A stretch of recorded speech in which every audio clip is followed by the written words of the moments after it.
Ito nga mga perkoy, alam naman natin na panalo ang Tant Katropa nung unang laro nila kontra Rain or Shine Elasto Painters, so aasahan natin ang matinding labanan do or die na nga ang sitwasyon para sa koponan ni Coach Ying. Mixed martial arts na nga, ang ginawa ng dalawang player mula sa Talk in Text Katropa at Elasto Painters, dahil sa sobrang physical ng laro wala kasi gusto magpapatalo. First quarter, agad na nagsimulang magpakitang gilas si Mamuyak mag-drive to the basket, sinundan pa nga 3-point shot ni Clarito at isa pang field goal ulit ni Mamuyak. Si Karakot din bigla nagpaparamdam, habang si Kit Datuo nagiging frustrated sa laro niya. Technical foul pa ang natamo niya, nang binato niya ng bola si BGR matapos sila magkakagitgitan sa laro. Dito naman nakuha ang kalamangan ng Katropa, matapos maipasok ni Jason Castro ang 3-point shot niya.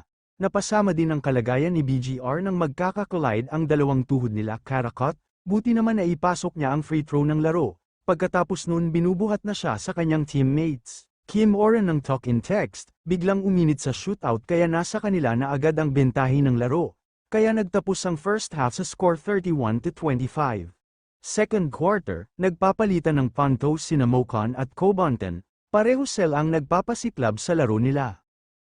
Brian Heruela na technical pa, matapos niya hoyin ang braso ni Mocon dahilan kung bakit napahiga siya sa sahig dahil sa sakit. Calvin Aftana, dito unang nakakascore sa laro, kaya nag-iwan ng 9-point lead, subalit itong si Clarito at Santillan ay di rin nagpapaawat at naibaba pa sa 2-point deficit ang laro. 2. Kit Montalvo, nakadapa ng bahagyang mao ni Bo Belga at natawagan nga ng foul na kinakainis ni Bo. Dito di makapaniwala ang koponan ng Talk in Text maging si Coach Chot Reyes sa tawag ng referee, kaya napapiit na lag sa kanyang ulo si Cobonten sa inis. Natapos ang first half, lamang pera ng dalawa ang tropang Giga sa kalaban sa score na 64-62. At dito na nga nangyari, na parang nasa mixed martial arts na Sela Panferrada at Clarito, na parehong ayaw magpapatalo sa posisyon ng bola.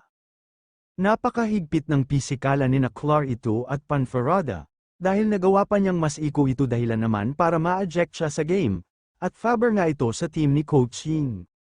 Subalit ang ganda naman ng timing sa clutch shots na ginawa ni Berilla, dahilan para maitabla pa sa patapos na oras ng third quarter.